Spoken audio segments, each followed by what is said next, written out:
Shalom teman-teman pemuda, remaja yang dikasihi Tuhan, dimanapun teman-teman berada. Bagaimana kabarnya teman-teman saat ini? Saya berdoa kiranya kasih, kesetiaan, dan perlindungan Tuhan selalu menyertai teman-teman semua. Oke, bersyukur pada kesempatan sore hari ini kita boleh berjumpa kembali di dalam PA Pemuda Remaja. Bersama-sama kita meresponi panggilan atau undangan Tuhan yang utama dalam hidup kita. Apakah itu? Oke. Mari kita bersama-sama buka di Yohanes 17 ayat 3. Akan saya bacakan. Inilah hidup yang kekal itu, yaitu bahwa mereka mengenal Engkau, satu-satunya Allah yang benar, dan mengenal Yesus Kristus yang telah Engkau utus. Di sini Yesus sendiri berkata bahwa Tuhan Allah itu rindu supaya kita itu makin mengenal Dia, makin dekat, makin karib gitu. Untuk itu sebagai ungkapan syukur dan respon kita kepada Tuhan yang luar biasa baik itu karena sudah memberikan anugerah hidup kekal, yaitu kesempatan untuk mengenal Dia secara pribadi. Marilah kita bersama-sama menaikkan sebuah pujian yang berjudul Sebab Tuhan Baik.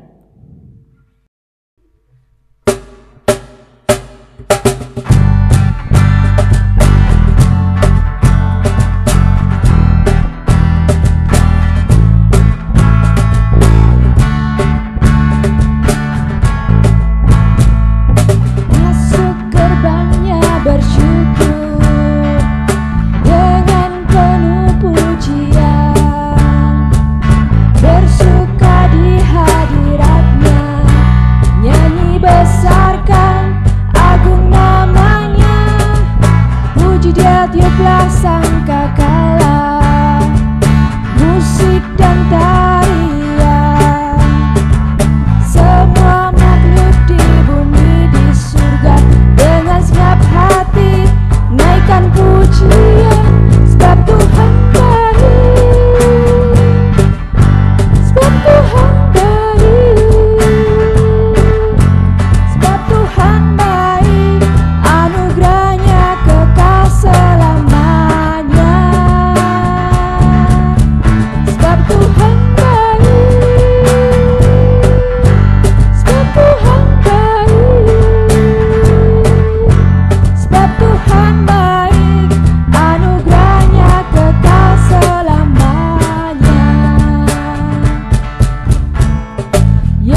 Tuhan begitu baik ya teman-teman.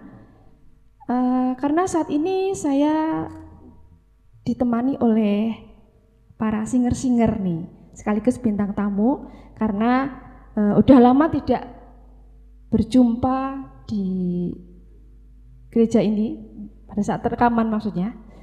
Saat ini ada Mbak Ezra dan Mas Herlambang dari Pematang Timbang. Halo Mbak Ezra, bagaimana kabarnya? Halo Mbak, baik. Puji Tuhan. Oke, baik ya. Kalau Mas Herlambang gimana kabarnya?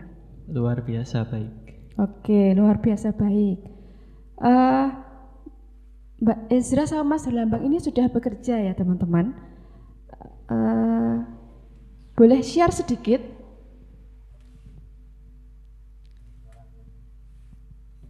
Boleh share sedikit supaya teman-teman di rumah bisa dikuatkan.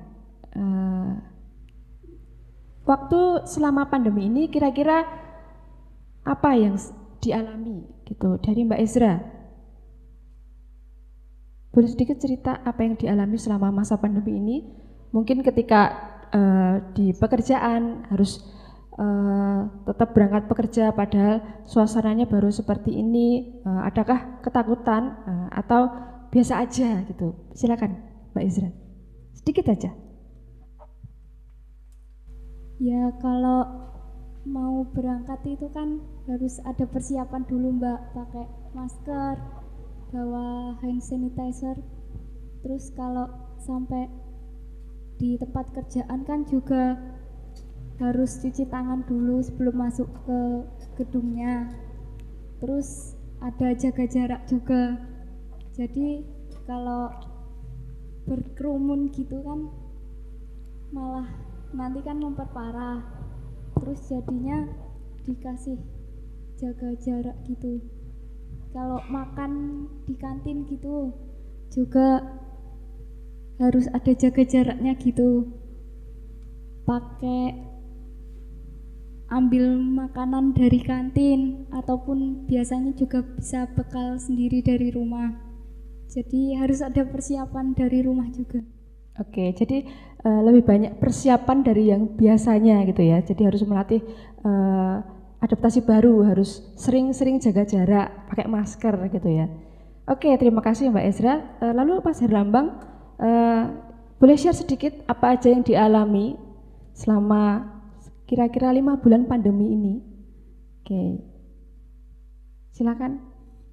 Yang pertama itu puji Tuhan masih bisa bekerja di tempat pekerjaan saya. Selama 5 bulan terakhir ini, di awal-awal pandemi itu ada rasa khawatir, rasa takut. Tapi lama-kelamaan kita ya bisa adaptasi seperti memakai masker, cuci tangan setiap hari, dan sesuai anjuran pemerintah yaitu protokol kesehatan. Lebih kata atasan saya harus diutamakan untuk protokol kesehatan. Kemudian ya sejak adanya virus pandemi ini banyak rasa khawatirnya dalam perjalanan, mungkin karena di jalan itu banyak bertemu dengan orang-orang. Tapi syukurlah sampai saat ini masih diberi kesehatan oleh Tuhan. Dan selama pekerjaan ini, terutama khususnya saya, dalam bekerja, ruangnya itu dikhususkan hanya untuk saya sendiri. Jadi jauh dari teman-teman. Ya, tapi itu untuk kepentingan bersama, untuk menjaga kesehatan. Sepertinya itu aja, cukup. Oke, terima kasih Mbak Ezra dan Mas Herlambang untuk sharingnya, kiranya menguatkan kita juga ya teman-teman. Dalam perjanjian lama itu juga ada sebuah pengalaman hidup di dalam kesesakan yang cukup sangat lama teman-teman. Bangsa Israel itu pernah disuruh kerja rodi, disiksa, ditindas itu selama 400 tahun. Karena Firaun mereka itu baru, kalau Firaun mereka yang lama itu lebih mengasihi bangsa Israel. Nah, Firaun yang baru ini tidak begitu mengenal Yusuf. Ya, sedangkan Yusuf ini adalah seorang yang pernah dipilih oleh Tuhan untuk menyelamatkan bangsa Israel melalui mimpi raja yang bisa ditafsirkannya. Nah, Tuhan itu sangat mengasihi bangsa Israel. Ia bekerja dengan cara menggerakkan hati para bidan-bidan ketika disuruh Firaun untuk membunuh bayi laki-laki Ibrani waktu itu, tetapi bidan-bidan itu tidak mau karena bidan-bidan itu takut akan Tuhan. Lalu Tuhan juga menggerakkan hati putri Firaun untuk mengambil Musa yang masih bayi, teman-teman, yang sengaja ditaruh ibunya di Sungai Nil supaya tidak dibunuh oleh prajurit-prajurit Firaun. Nah, kelak Musa ini yang akan memimpin bangsa Israel yang tadi selama 400 tahun disiksa, mengalami kerja rodi selama 400 tahun itu, memimpin mereka semua keluar dari perbudakan Mesir. Dan Musa ini adalah gambaran dari kedatangan Kristus yang menyelamatkan seluruh manusia dari perbudakan atau penindasan dosa. Mesir itu berbicara tentang cara hidup yang lama atau pemikiran-pemikiran yang lama tentang Allah atau juga perbudakan-perbudakan atau belenggu dari dosa. Dan untuk itu sebagai wujud syukur kita saat ini kita akan menaikkan sebuah pujian selalu bersyukur. Dan sambil menaikkan pujian ini kiranya hati dan pikiran kita tetap tertuju kepada Yesus yang sudah menyelamatkan hidup kita dari perbudakan dosa, dari penindasan dosa, teman-teman. Kita pujikan pujian selalu bersyukur.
Selalu menopang, ku mau selalu bersyukur, selalu bersyukur.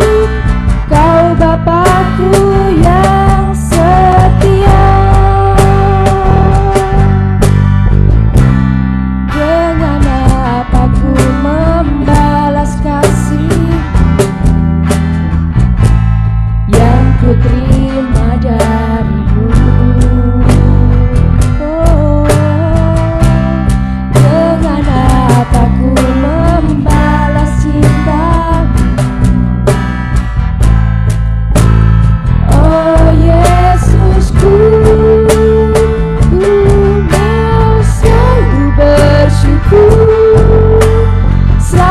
Bersyukur, Kau Tuhan yang setia, yang selalu menopang. Ku mau selalu bersyukur, selalu bersyukur.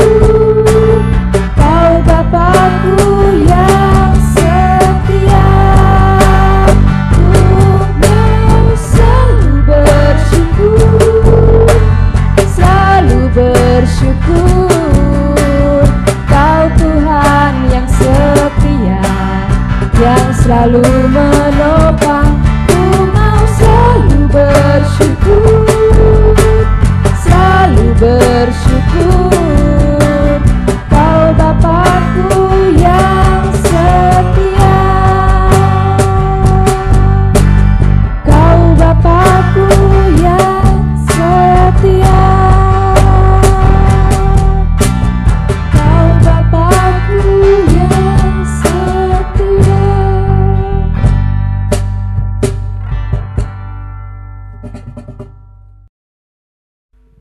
Oke, untuk firman kami persilakan kepada Mbak Rita untuk menyampaikan.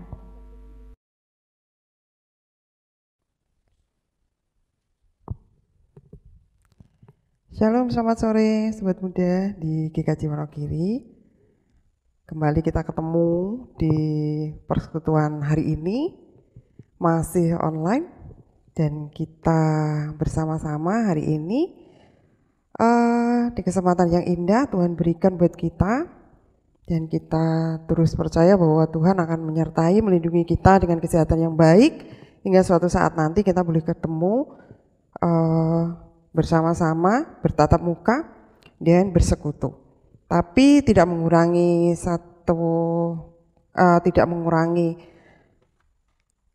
berkat yang Tuhan berikan ketika kita juga mendengarkan firman Tuhan melalui online.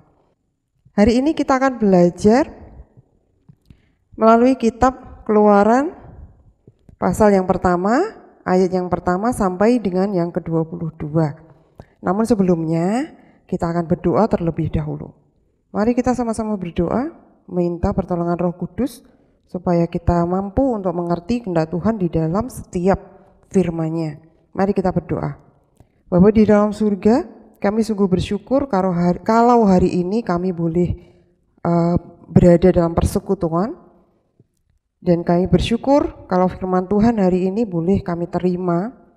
Kami berdoa supaya Tuhan yang memberikan hati kepada kami sebagai tanah yang subur untuk menerima kebenaran firman Tuhan, sehingga kami akan menjadi pelaku-pelaku firman yang baik dan seturut dengan kehendak Bapa. Kami mohon pertolongan Roh Kudus memampukan kami untuk mengerti kehendak-Mu, dan Tuhan juga menjaga kami sehingga kami terus melakukan firman Tuhan dengan baik.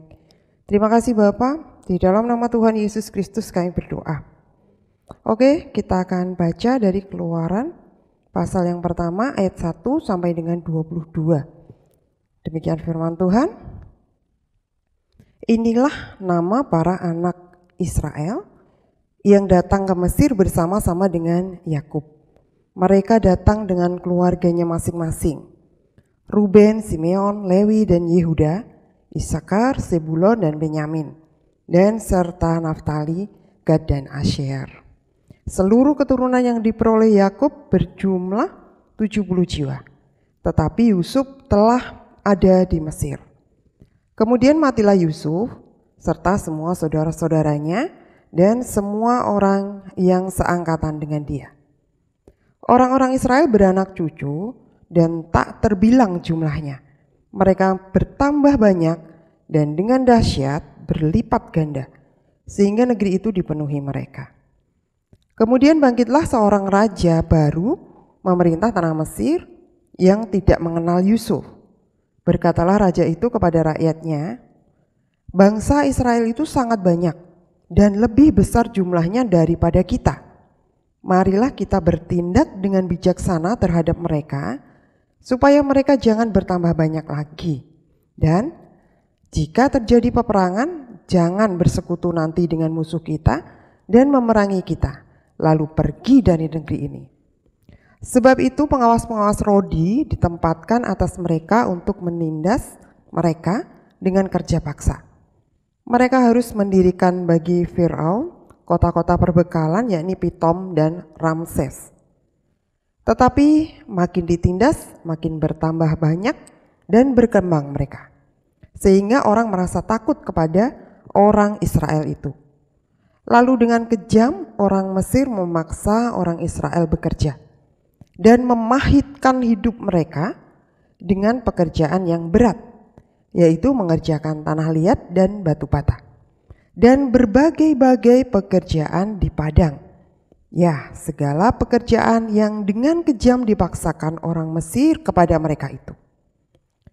Raja Mesir juga memerintahkan kepada bidan-bidan yang menolong perempuan Ibrani, seorang bernama Shifra dan yang lain bernama Pua. Katanya, apabila kamu menolong perempuan Ibrani pada waktu bersalin, kamu harus memperhatikan waktu anak itu lahir.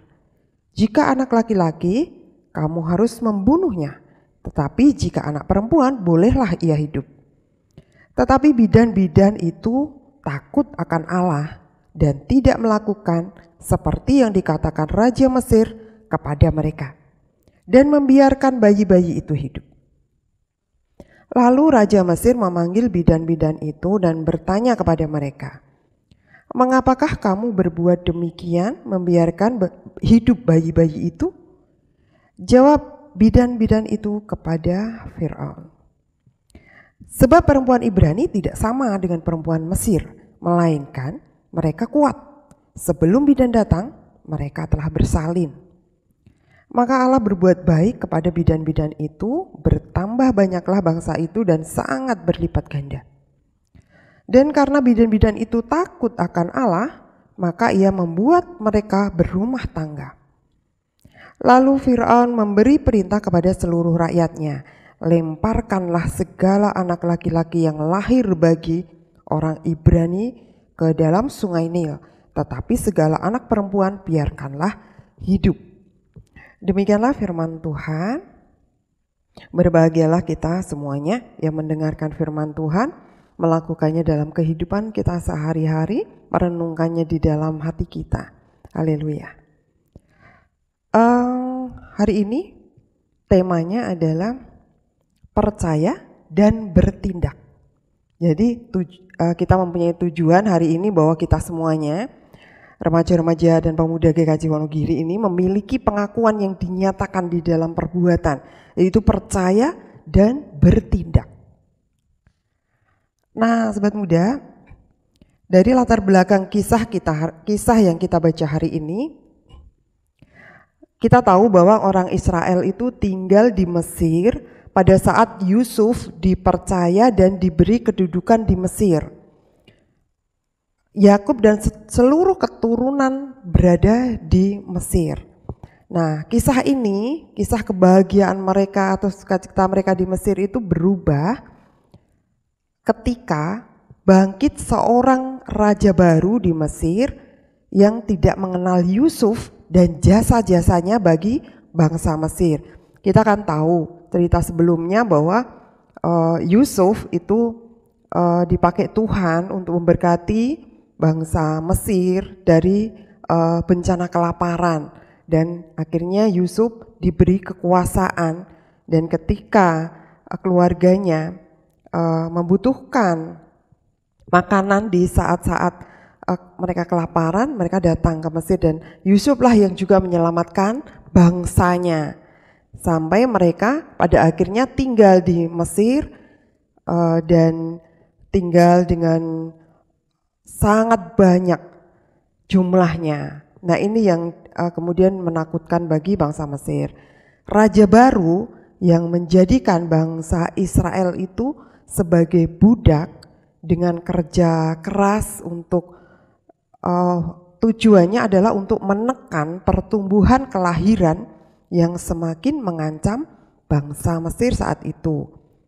Nah, Raja Mesir memahitkan atau membuat bangsa itu menderita, yaitu dikatakan bahwa Raja Mesir memahitkan hidup bangsa Israel dengan pekerjaan yang berat dan juga memerintahkan kepada bidan-bidan yang menolong mereka. Jadi ini bidan-bidan Ibrani yang menolong bangsa Ibrani atau bangsa Israel ini dalam persalinannya.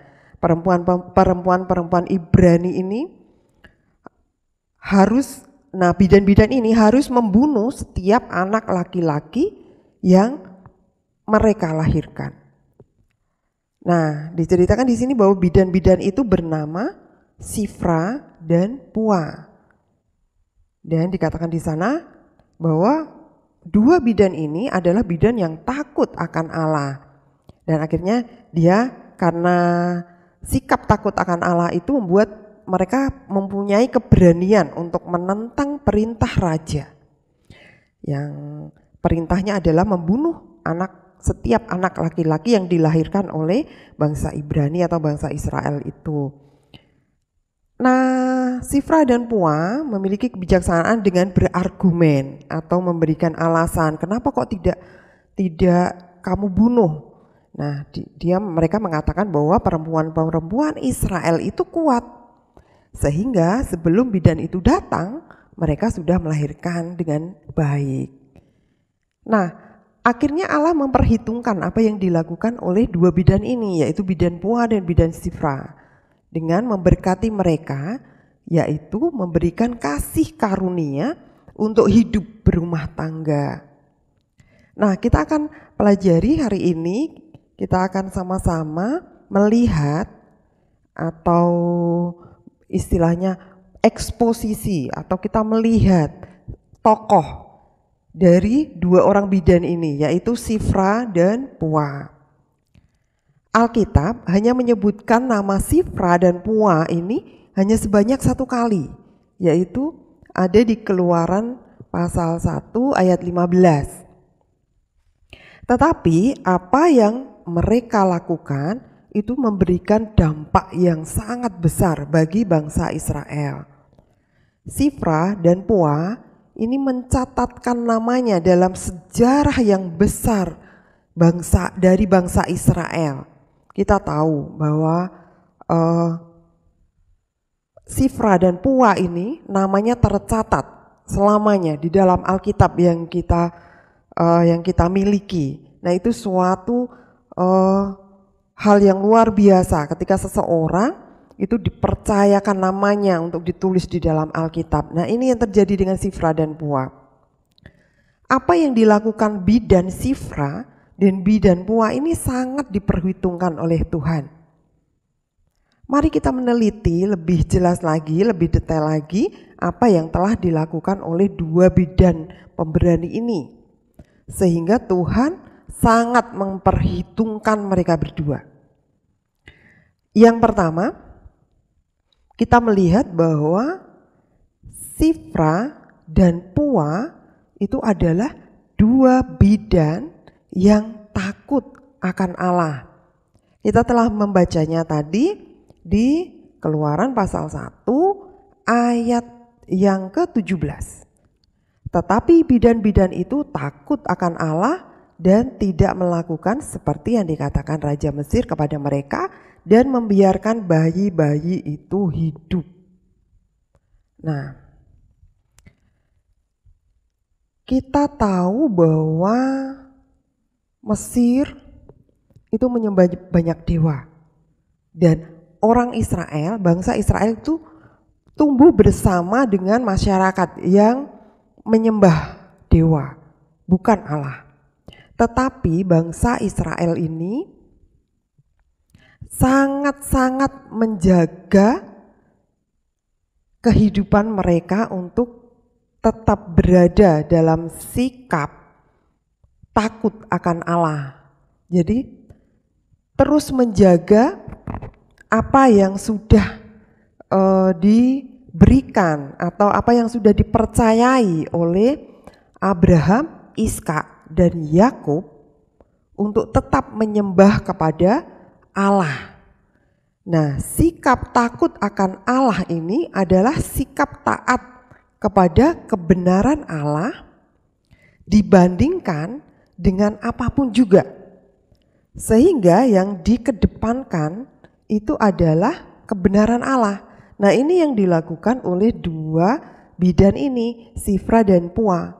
Jadi Sifra dan Pua memilih untuk tetap takut akan Allah karena itulah kebenaran yang utama di dalam kehidupan bangsa Israel. Di dalam kehidupan Sifra dan juga Pua sebagai bidan-bidan Ibrani ini. Nah, Sifra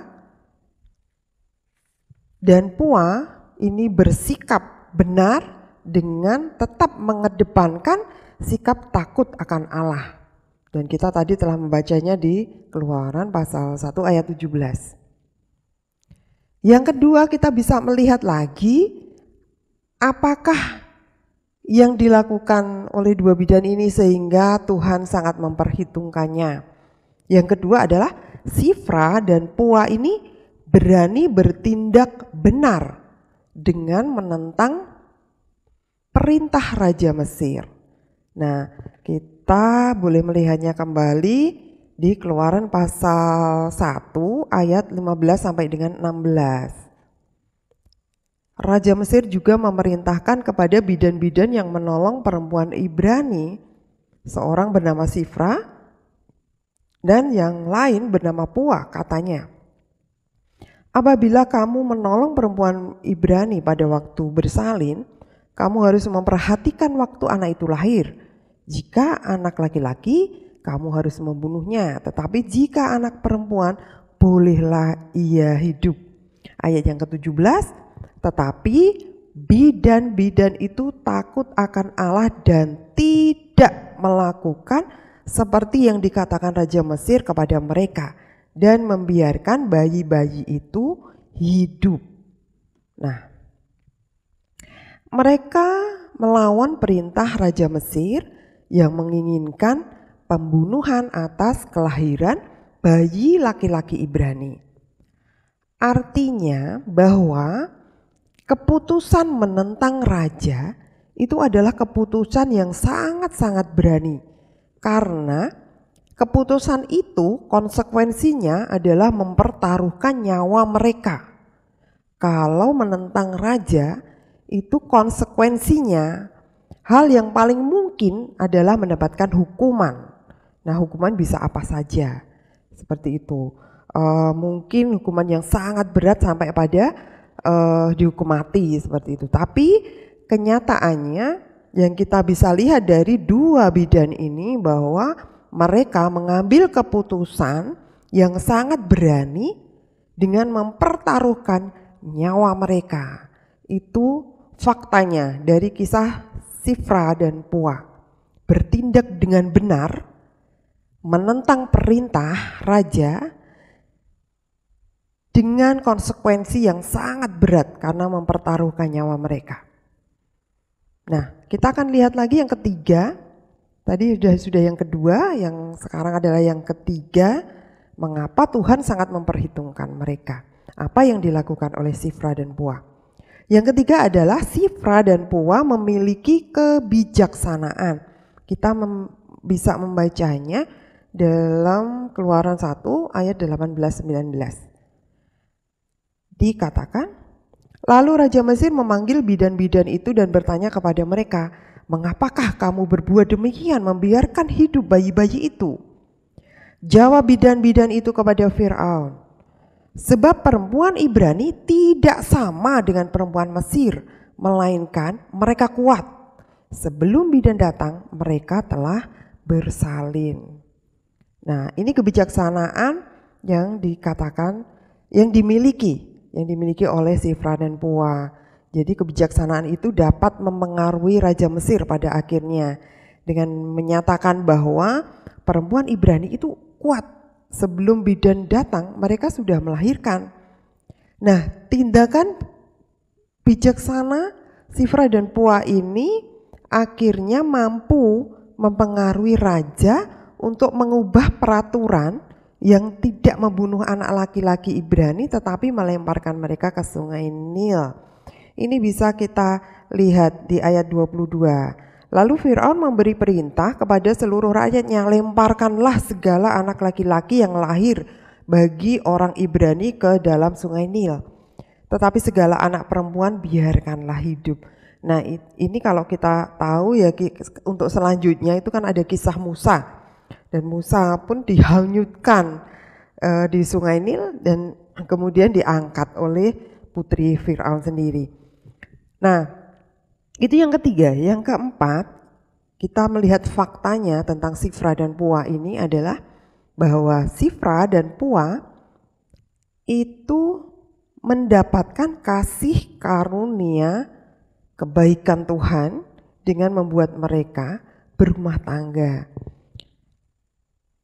Kita melihat bahwa apa yang dilakukan, keputusan penting atau keputusan berat yang dilakukan oleh Sifra dan Pua ini mengandung resiko yang sangat tinggi dan mereka mempertahankan kebenaran yang ada dengan takut akan Tuhan.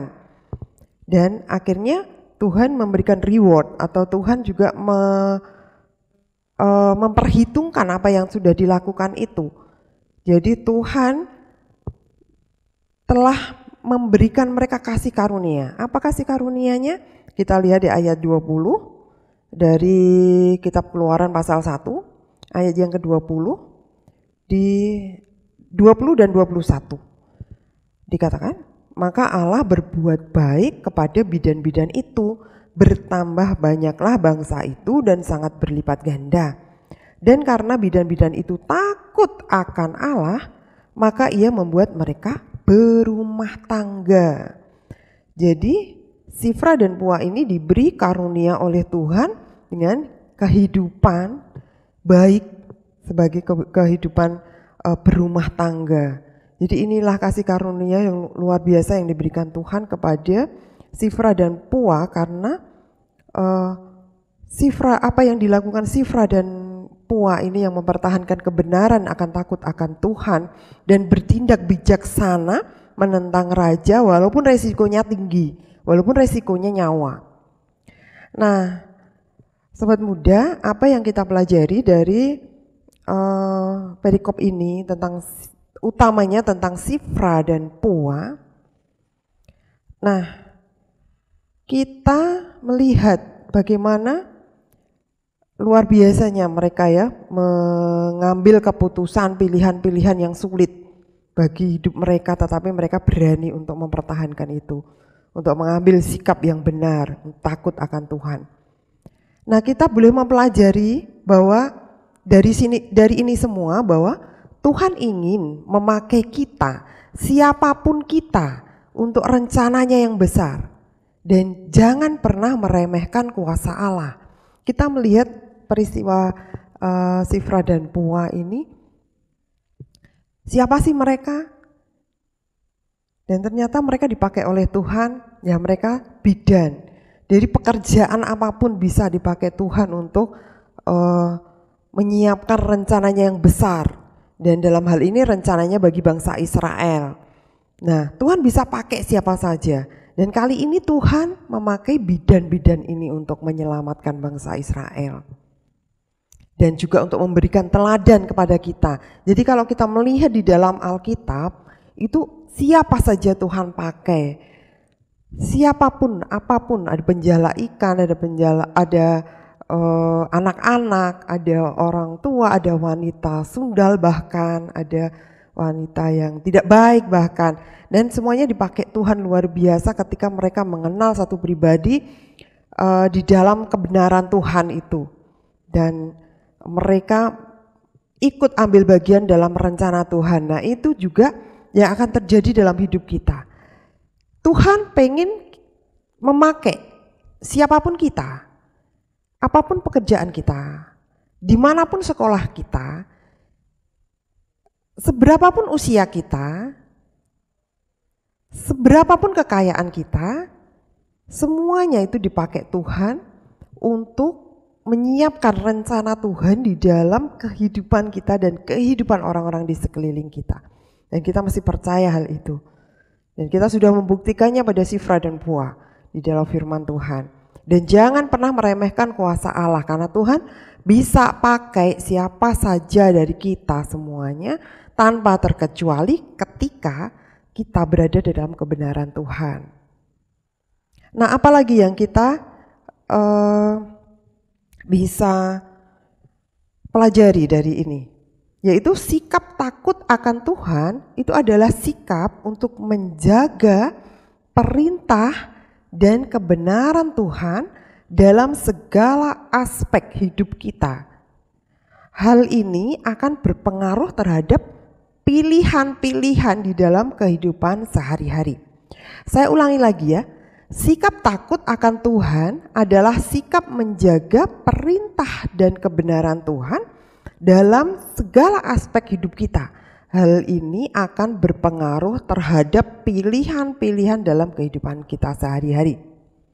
Nah, sikap takut akan Tuhan ini artinya bahwa kita memiliki sikap untuk menjaga kita berada di dalam kebenaran firman Tuhan. di dalam segala aspek pilihan-pilihan kita. Misalnya kita sebagai pelajar, terus kita tidak, kebenaran yang kita dapatkan bahwa kita harus belajar dengan baik, kita harus nurut dengan guru, kita harus mempelajari apa yang menjadi tanggung jawab kita, bukan dengan kecurangan. Nah itu kebenaran yang harus dipegang, bahwa kita harus menjaga kebenaran itu dengan baik, bukan dengan kecurangan, misalnya nyontek dan sebagainya. Nah dalam segala aspek, mungkin dalam kehidupan pertemanan kita dengan teman-teman kita pun, kita harus saling menjaga. Kebenarannya adalah bahwa kita harus mengasihi semuanya, kita harus mengasihi, bahkan kita mendoakan orang-orang yang tidak baik kepada kita, itu kebenarannya. Tetapi kalau kita dihadapkan pada pilihan, yang membuat akhirnya kita disakiti kemudian membuat kita dendam, nah itu bukan, kita tidak berada di dalam kebenaran itu, kita tidak berada di dalam kebenaran Tuhan. Karena kebenaran Tuhan mengatakan bahwa kasihilah musuhmu, doakanlah orang yang menganiaya kamu, berilah pipi kirimu ketika kamu ditampar pipi kananmu, dan sebagainya. Nah, sikap takut akan Tuhan ini menjaga perintah atau kebenaran Tuhan dari segala aspek hidup kita. Nah, yang berikutnya, apa yang bisa kita pelajari, bahwa sebagai manusia, terkadang kita diperhadapkan dengan pilihan-pilihan yang sulit dan mengandung konsekuensi yang berat. Tetapi dengan meneladani sikap bidan Sifra dan Pua, yaitu memiliki kebenaran di dalam takut akan Tuhan, maka Tuhanlah yang bertindak dengan kuasanya, melindungi kita.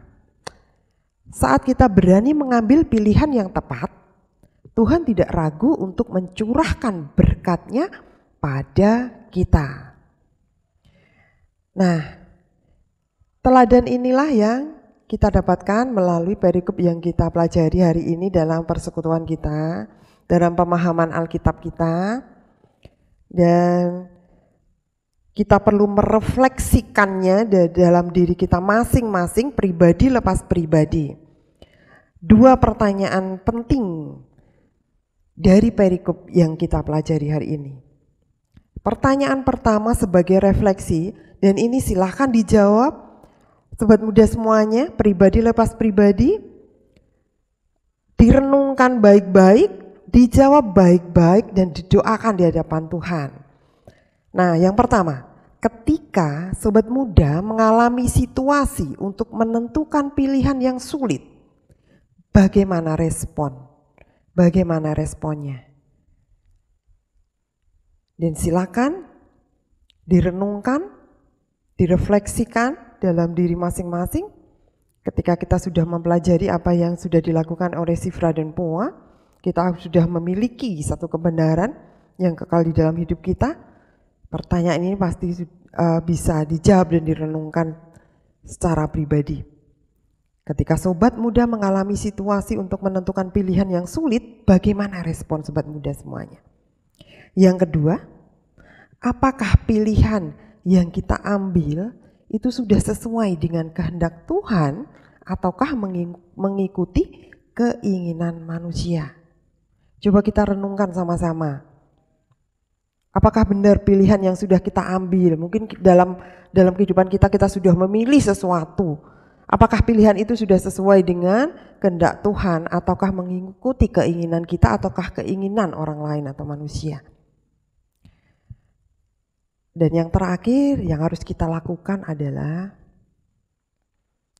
ambillah keputusan dengan menentukan pilihan berdasarkan yang dikehendaki Tuhan, bukan berdasarkan keinginan manusia, meskipun mengandung konsekuensi yang berat. Karena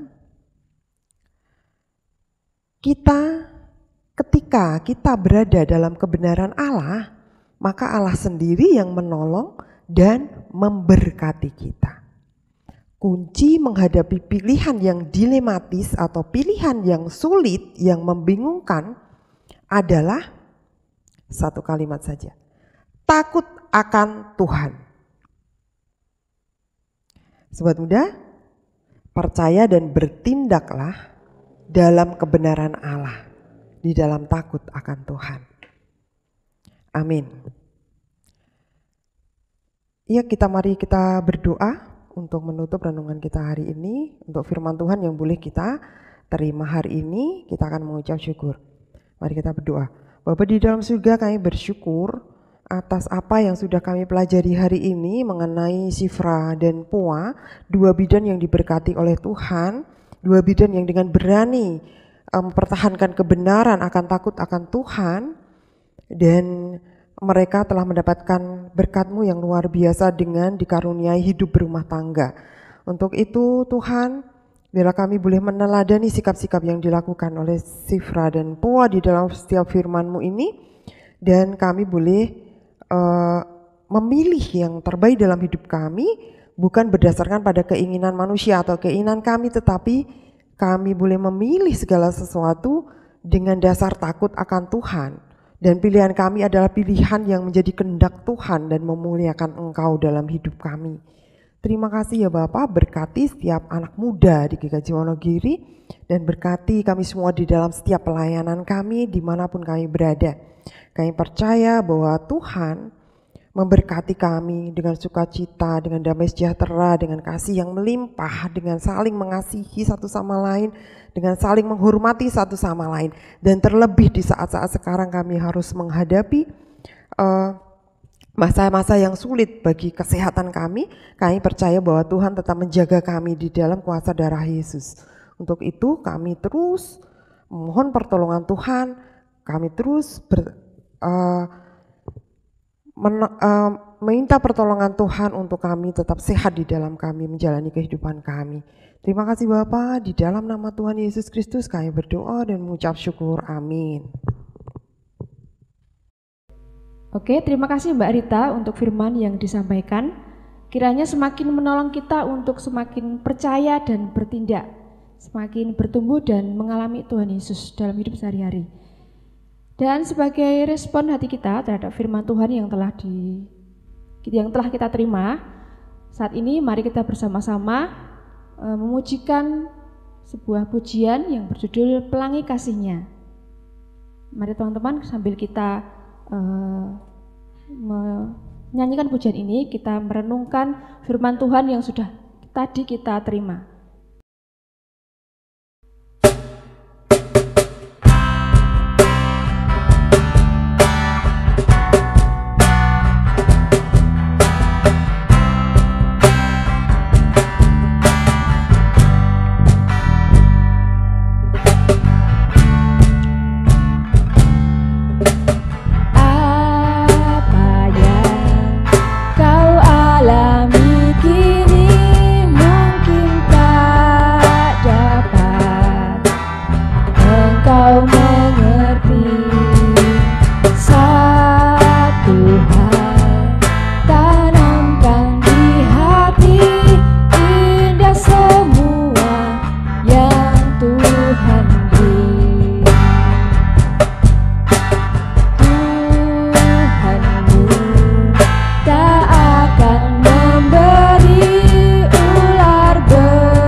Dari awal sekali lagi, apa yang kau alami ini?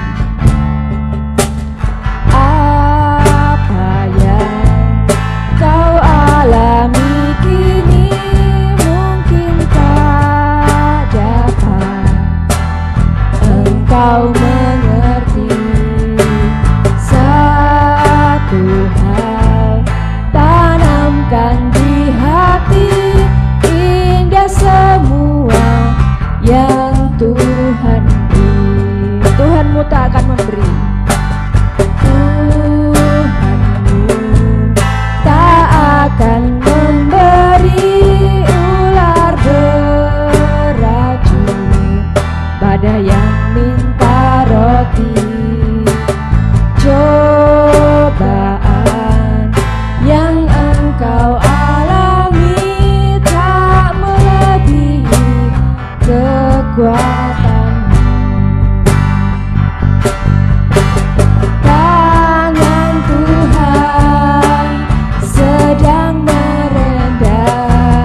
suatu karya yang agung mulia.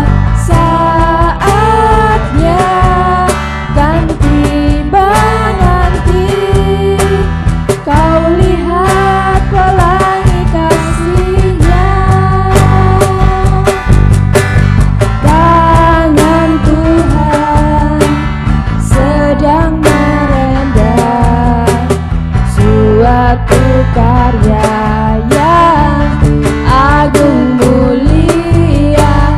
Saatnya kan tiba nanti, kau lihat pelangi kasih-Nya. Kau lihat pelangi kasih-Nya. Kau lihat pelangi kasih-Nya.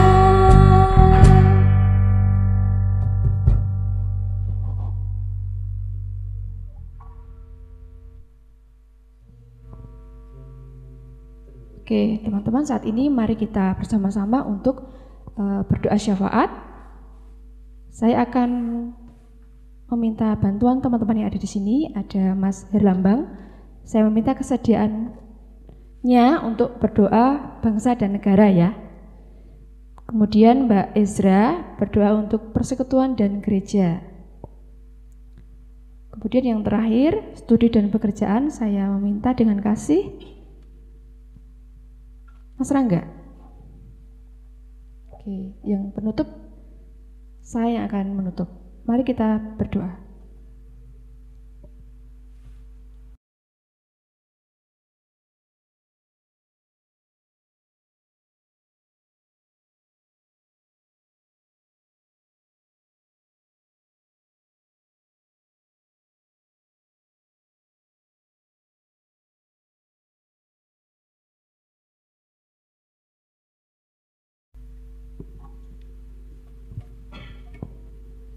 Mari kita berdoa, kembali ke hadirat-Mu ya Bapa. Ya Tuhan, kami berdoa mendoakan untuk negara kami, bangsa Indonesia ini yang telah merdeka yang ke-75 kemarin. Ya Bapa, berkatilah kami, bangsa ini, untuk merdeka dari pandemi virus corona ini ya Bapa. Berkatilah kami, berikanlah kami semua kesehatan untuk memajukan bangsa dan negara ini ya Bapa.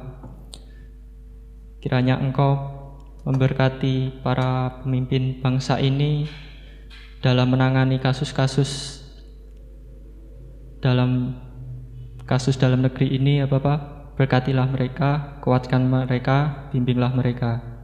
Terima kasih ya Bapa. Haleluya. Kembali ke hadirat-Mu ya Tuhan. Terima kasih atas berkat-berkat yang telah Engkau berikan.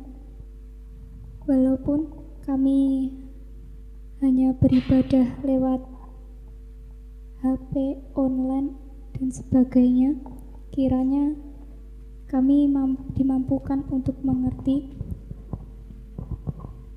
dengan situasi saat ini. Kiranya kami dapat lebih bisa memperkuat iman walaupun hanya lewat di rumah saja ya Tuhan. Dan kiranya kami mampu untuk memahami dalam situasi kondisi yang saat ini. Berkati kami ya Tuhan. Terima kasih ya Tuhan. Haleluya. Terima kasih ya Tuhan, kami anak-anak-Mu kembali menghadap ke hadirat-Mu. Di tempat ini ya Tuhan, kami mau berdoa, kami mau menaikkan syukur kami ya Tuhan. Kami mau berdoa untuk studi kami, kiranya kami yang masih belajar, Engkau membimbing kami ya Tuhan, yang masih berada di SD, SMP, SMA atau perkuliahan ya Tuhan, kiranya Engkau membimbing. Dan juga ya Tuhan, kami berdoa untuk kami yang telah bekerja, Kiranya Engkau selalu menyertai kami, selalu membimbing kami. Kiranya Engkau memberkati kami dalam pekerjaan kami yang kami lakukan ya Tuhan. Terima kasih ya Tuhan, doa yang jauh dari sempurna ini kami aturkan di tangan kuasa-Mu. Haleluya. Ya Tuhan, inilah doa anak-anak-Mu. Saat ini juga kami berdoa untuk setiap keluarga-keluarga kami di gereja Wonogiri ini. Engkau Allah yang berkati satu persatu setiap keluarga. Kiranya kami boleh semakin mengalami Engkau di dalam keluarga kami, semakin dipulihkan di dalam banyak hal, semakin Tuhan menolong kami bisa di tengah pandemi ini bisa mengalami Tuhan, bisa karib, bisa dekat, dan satu sama lain juga dalam keluarga kami bisa saling Tuhan tolong bisa semakin dipulihkan relasinya, semakin Tuhan yang juga memberkati dalam keuangan, dalam kesehatan, dan dalam segala hal yang kami butuhkan, kami serahkan kepadamu. Terima kasih Tuhan, kami serahkan seluruh doa ini hanya ke dalam tangan kuasa-Mu. Dalam nama Yesus kami berdoa, amin. Oke teman-teman, sebagai penutup kita mau bersama-sama menyanyikan sebuah pujian pengutusan yang berjudul Hidup Ini Adalah Kesempatan. Mungkin teman-teman sering mendengar ya pujian ini. Mari kita pujikan sambil kita merenungkan amanat agung Tuhan Yesus, yaitu kita dipanggil untuk melayani Dia, kita dipanggil untuk memuridkan banyak orang supaya percaya kepada Dia dan diselamatkan. Mari kita pujikan Hidup Ini Adalah Kesempatan.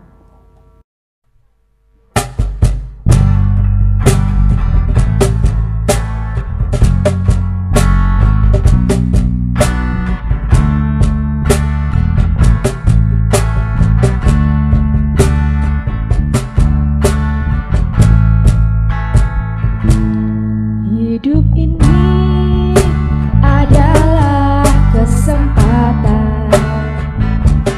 Hidup ini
terima kasih untuk kesediaannya teman-teman ya, baik yang ada di sini, yang ada di studio gereja, tim musik, ada singer Mbak Ezra, Mas Herlambang, dan juga teman-teman yang ada di rumah, dan Mas Brahma yang sudah ngerekamin. Kami mengucapkan terima kasih dan sampai jumpa di PA Pemuda yang akan datang. Sampai jumpa teman-teman. Tuhan berkati.